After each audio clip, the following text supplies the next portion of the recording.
और दोस्तों स्वागत है आपका अपने YouTube channel law study point में।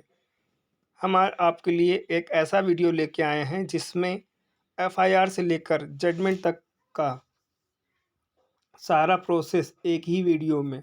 तो चलते हैं, वीडियो को देरी ना कर तो स्टार्ट करते हैं। ये पार्ट 1 है। चलिए स्टार्ट करते हैं। क्रिमिनल केस ट्रायल दो प्रकार के होते हैं। एक वो जो कि एफआईआर के आधार पर होती है। दूसरा कंप्लेंट केस जिसे हम कोर्ट में 156(3) सीआरपीसी में एफआईआर के लिए कोर्ट में जाते हैं।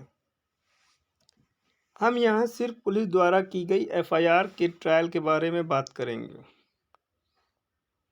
इसको हम 3 भागों में बांटेंगे। पहला भाग चार्जशीट फाइल होने से पहले का, जिसमें पुलिस इन्वेस्टिगेशन करती है, तथा दूसरा कोर्ट में केस ट्रायल, और तीसरा जजमेंट के बाद अपील का होगा। पुलिस इन्वेस्टिगेशन सबसे पहले क्राइम की सूचना पुलिस को देते हैं, फिर उनसे शिकायतकर्ता का होना तथा जो सूचना देता है वह शिकायतकर्ता कहलाता है। जो क्राइम से प्रभावित होता है उसे पीड़ित कहलाता है। क्राइम की शुरुआत होने के बाद सबसे पहला काम होता है उसकी सूचना पुलिस को देना। सूचना देने वाला व्यक्ति पीड़ित नहीं भी हो सकता है। जैसे कोई व्यक्ति सिर्फ क्राइम होते हुए देखा हो लेकिन उसका हिस्सा नहीं हो तो वह शिकायतकर्ता हो सकता है, ना कि पीड़ित। दोस्तों, क्या पुलिस भी शिकायतकर्ता हो सकती है? अक्सर लोगों के मन में ये सवाल आता है। जी हाँ, पुलिस भी शिकायतकर्ता हो सकती है। चलिए स्टार्ट करते हैं। पुलिस स्वयं किसी भी क्राइम की शिकायतकर्ता हो सकती है। जैसे कि पुलिस ऑफिसर गश्त पर हैं और कोई क्राइम होते हुए देखा तो वह स्वयं भी शिकायतकर्ता हो सकता है। इसके अलावा पुलिस अपने किसी मुखबिर से कोई सूचना मिले या फिर कोई अपनी पहचान बताए, बिना पुलिस को सूचना दे, तो उस क्राइम में भी पुलिस ऑफिसर ही शिकायतकर्ता होगा। जैसा कि दोस्तों आपने देखा कि पुलिस भी शिकायतकर्ता हो सकती है। जब भी पुलिस को क्राइम की सूचना मिलेगी उसका पहला काम होता है धारा 154 सीआरपीसी में एफआईआर को रजिस्टर करना और मौके पर पहुंचना भी ज़रूरी है। तो पुलिस पहले मौके पर जाकर हालात को काबू करेगी, फिर इसके बाद एफआईआर रजिस्टर करेगी। अगला स्टेप आता है दोस्तों मेडिकल टेस्ट। ये बहुत ही महत्वपूर्ण स्टेप होता है। चलिए स्टार्ट करते हैं। मेडिकल टेस्ट अगला स्टेप। पुलिस एफआईआर करने से पहले या फिर एफआईआर करने के बाद पुलिस जैसा भी उचित समझे वैसे सबसे पहले शिकायतकर्ता आरोपी दोनों पार्टियों को मेडिकल के लिए पास के सरकारी या प्राइवेट हॉस्पिटल में लेकर जाती है। अगला स्टेप है अरेस्ट, पुलिस बेल या जमानत। तो चलिए स्टार्ट करते हैं। सबसे पहले पुलिस आरोपी को अरेस्ट करेगी तथा उसके किसी भी परिचित को जानकारी देगी। अगर ज़रूरी हुआ तो आरोपी के दिए गए पते पर किसी भी पुलिस ऑफिसर द्वारा जाकर लिखित में जानकारी देगी। अगर पुलिस को लगता है कि जिस धारा में केस बनता है वह धारा जमानती है तो वे आरोपी को पुलिस स्टेशन में ही जमानत पर छोड़ देगी। इसके अलावा वे किसी जमानती की भी मांग आरोपी से कर सकते हैं। अगर अपराध गैर जमानती है तो पुलिस आरोपी को अरेस्ट करने के 24 घंटे के अंदर किसी भी मजिस्ट्रेट के सामने पेश करेगी और आरोपी को जेल भेज देगी, या फिर आरोपी को जमानत की पावर कोर्ट में होगी। अगला स्टेप है आरोपी द्वारा जमानत। अगर कोई आरोपी घटनास्थल से अरेस्ट नहीं हुआ है तो फिर या भाग गया है, वह अपनी अग्रिम जमानत भी कोर्ट से ले सकता है या फिर पुलिस या कोर्ट के सामने आत्मसमर्पण करके भी जमानत ले सकता है। शिकायतकर्ता चाहे तो उस बेल के खिलाफ ऊपर की कोर्ट में बेल कैंसिलेशन फाइल कर सकता है। अगला स्टेप आता है केस में इन्वेस्टिगेशन। एफआईआर रजिस्टर होने के बाद पुलिस का काम होता है कि वह केस की निष्पक्ष जांच करे और रिपोर्ट फाइल करे। केस का इंचार्ज आयु यानी कि इन्वेस्टिगेशन ऑफिसर होता है। वही केस की जांच भी करता है और घटना की जगह का नक्शा बनाता है। जरूरी कागजात व्यक्तियों डिपार्टमेंट से भी वही लेता है। गवाहों की गवाही धारा 161 सीआरपीसी में बयान दर्ज कराता है। अगला स्टेप है चार्जशीट फाइल। अगर आयु अपनी इन्वेस्टिगेशन में यह पाता है कि शिकायतकर्ता की शिकायत झूठी है और आरोपी निर्दोष है, तो वह डिस्चार्ज समरी या एफआर कोर्ट के सामने फाइल करके केस को खत्म कर सकता है। ऐसे में कोर्ट चाहे तो केस को शिकायतकर्ता या केस के किसी भी पीड़ित की प्रोटेस्ट पिटीशन पर चला सकता है। अगर ऐसा नहीं है और आरोपी के खिलाफ सबूत हैं तो आरोपी के खिलाफ चार्जशीट कोर्ट में फाइल कर सकती है या कर दी जाती है। फिर कोर्ट में क्रिमिनल केस ट्रायल चलता है। किसी भी क्रिमिनल केस में चार्जशीट फाइल करने की समय सीमा 60 दिन या 90 दिन होती है, जो कि केस की धारा के ऊपर निर्भर करता है।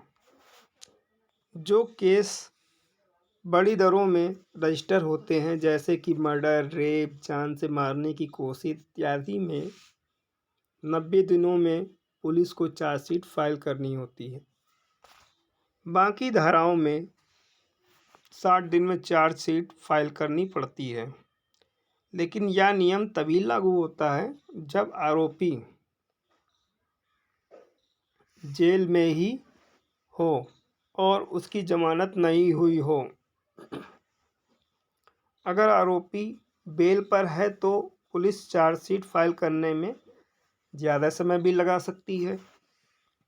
यह समय सीमा कई महीनों और सालों की भी हो सकती है। अगला स्टेप आता है दोस्तों चार्जशीट में कौन कौन सी चीज़ें शामिल होती हैं, या हम आपको बताएंगे कि चार्जशीट का कौन कौन हिस्सा होता है। पहला तो क्रिमिनल केस की चार्जशीट में यह चीज़ें शामिल होती हैं।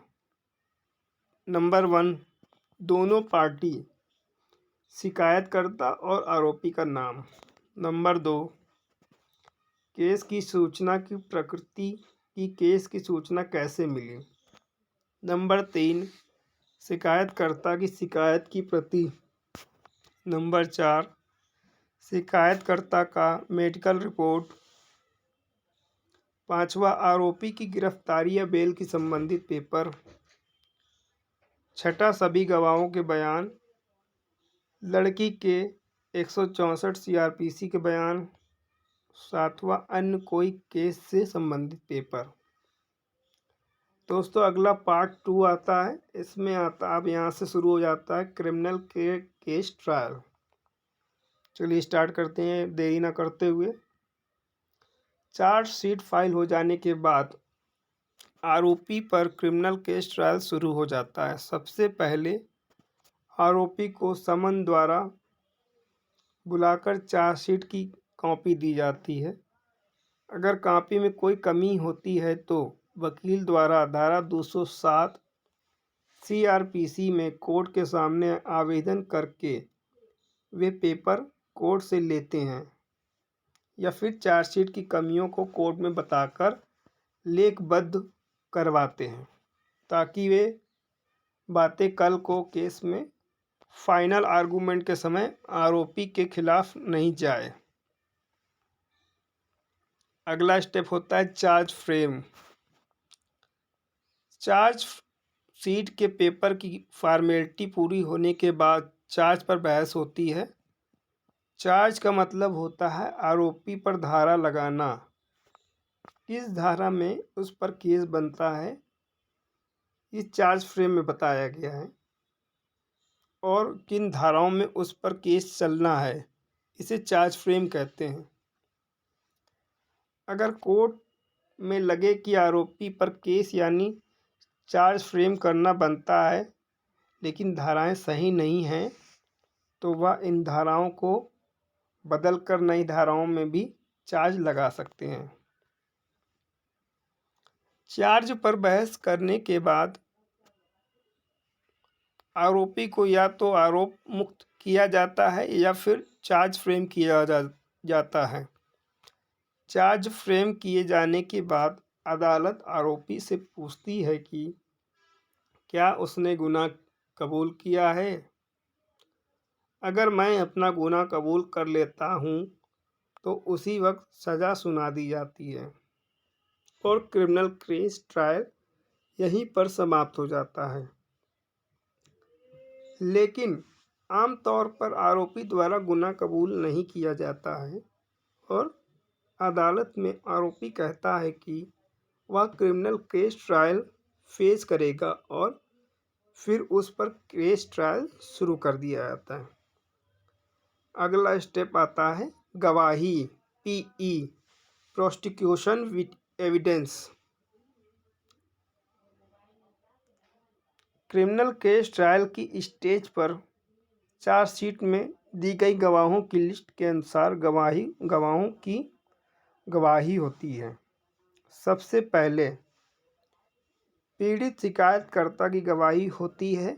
इसके बाद कोई पब्लिक विटनेस यानी कि घटना के वक्त कोई चश्मदीद गवाह हो तो उसकी गवाही।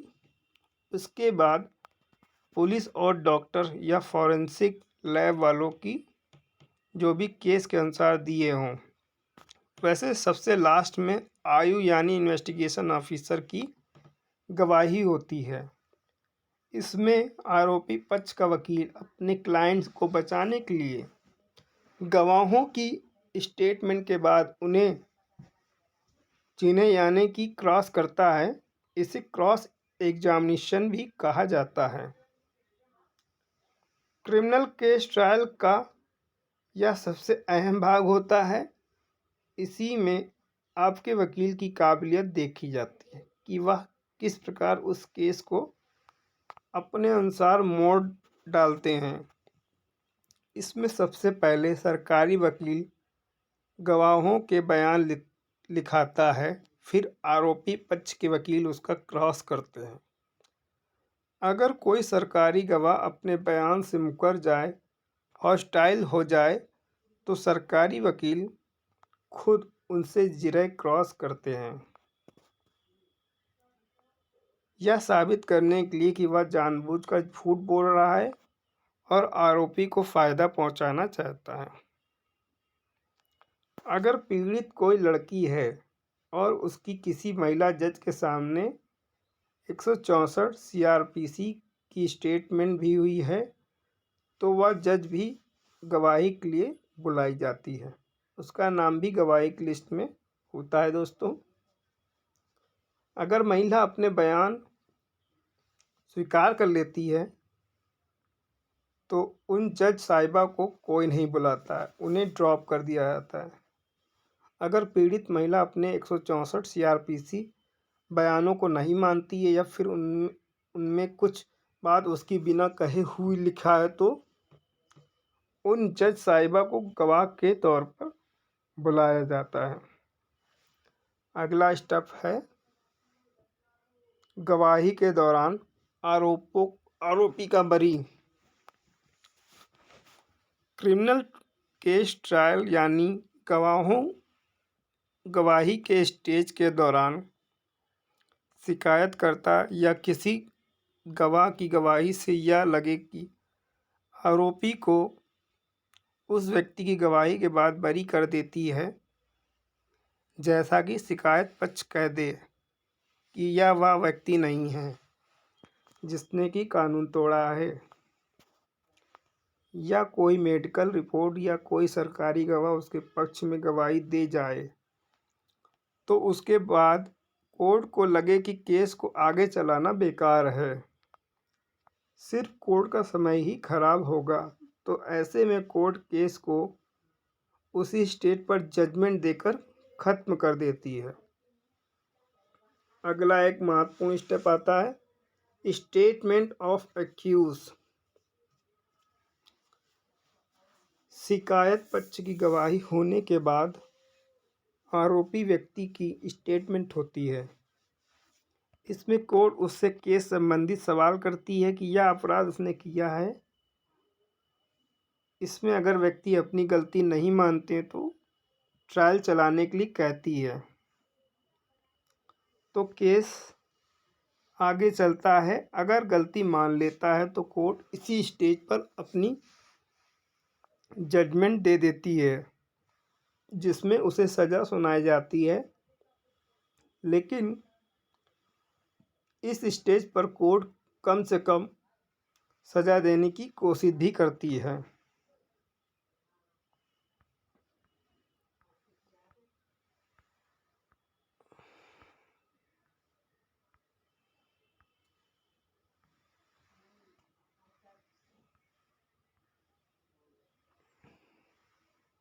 अगला एक महत्वपूर्ण स्टेप आता है बचाव पक्ष।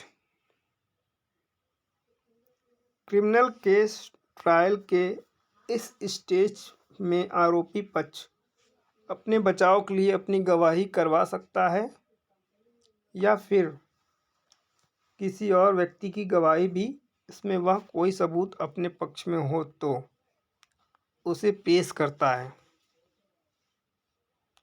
या फिर किसी व्यक्ति या संस्था या सरकारी गैर सरकारी संस्था को कोर्ट द्वारा बुलाकर पेश करवा कर अपना पक्ष रखता है। इसके बाद केस फाइनल आर्गूमेंट में चला जाता है। अगला एक महत्वपूर्ण स्टेप है फाइनल आर्गूमेंट। आरोपी पक्ष की गवाही के बाद केस बहस में लग जाता है। अगर बहस में कुछ पॉइंट बीच में आते हैं जिसमें कि समय लगता है, या फिर किसी जजमेंट पर बहस होती है, तो तारीखें पड़ती हैं, वरना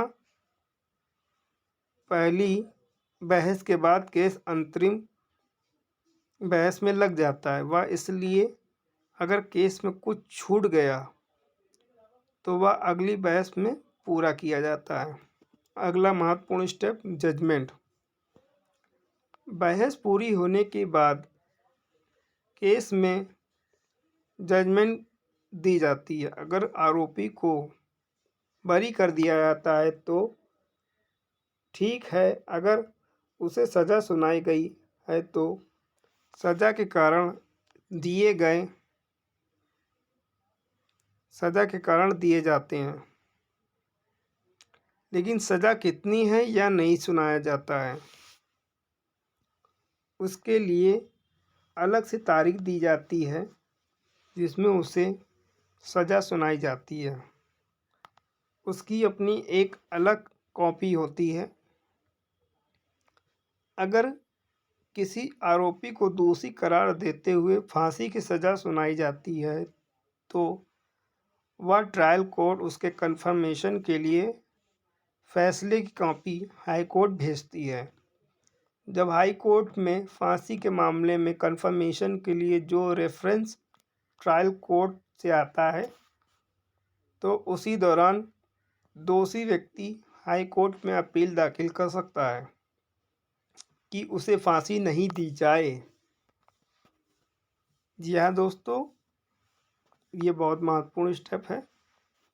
इसमें वह केस में मजबूत पहलुओं, अपनी सामाजिक, पारिवारिक, आर्थिक मजबूरियों का हवाला देते हैं। फिर भी अगर हाई कोर्ट उसकी फांसी की सज़ा को कन्फर्म कर देता है तो वह इसे आदेश की अपील में सुप्रीम कोर्ट का दरवाज़ा खटखटा सकता है। अगर सुप्रीम कोर्ट से भी अर्जी खारिज हो जाए तो ट्रायल कोर्ट उसे फांसी की सज़ा सुना सकती है। अगर दोषी की सज़ा उम्र कैद या इससे कम होती है तो फिर ट्रायल कोर्ट को हाई कोर्ट में कन्फर्मेशन की ज़रूरत नहीं होती है। अगला महत्वपूर्ण स्टेप है स्टेटस ऑफ जजमेंट। इस तारीख पर दोषी को सज़ा सुनाई जाती है। वह सज़ा जेल या जेल जाने, फाइन भरने या फिर कोर्ट में सारा दिन खड़े रहना या अन्य किसी और प्रकार के काम करने से भी हो सकती है। अगला पार्ट 3 आता है, इसमें अपील।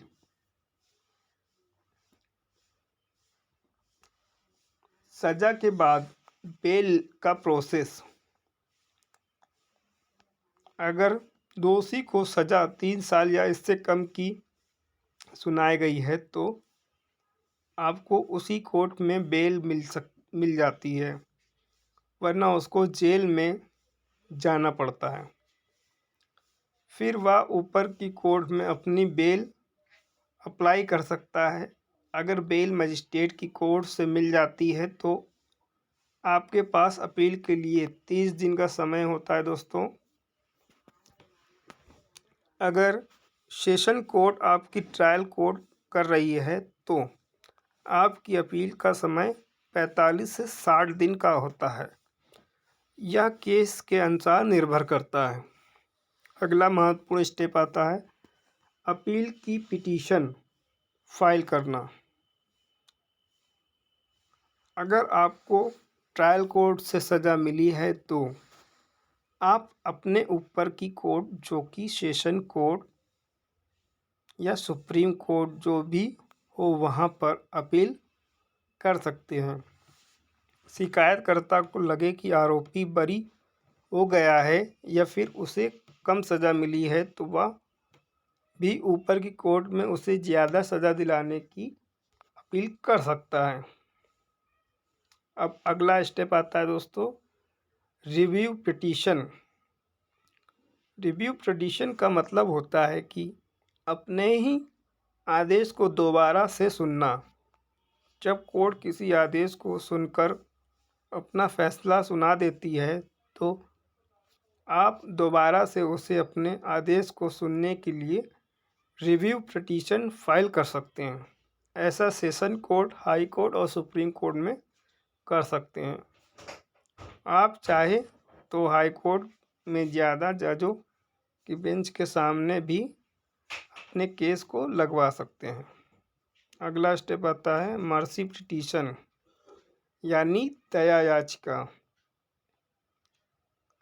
अगर दोषी व्यक्ति की हाई कोर्ट, इसके बाद सुप्रीम कोर्ट में अपील खारिज होने के बाद वह दोषी 10 साल से कम सज़ा के लिए केस में अपने राज्य के राज्यपाल और इससे ज़्यादा है तो सीधे माननीय राष्ट्रपति जी के सामने दया याचिका दाखिल कर सकता है।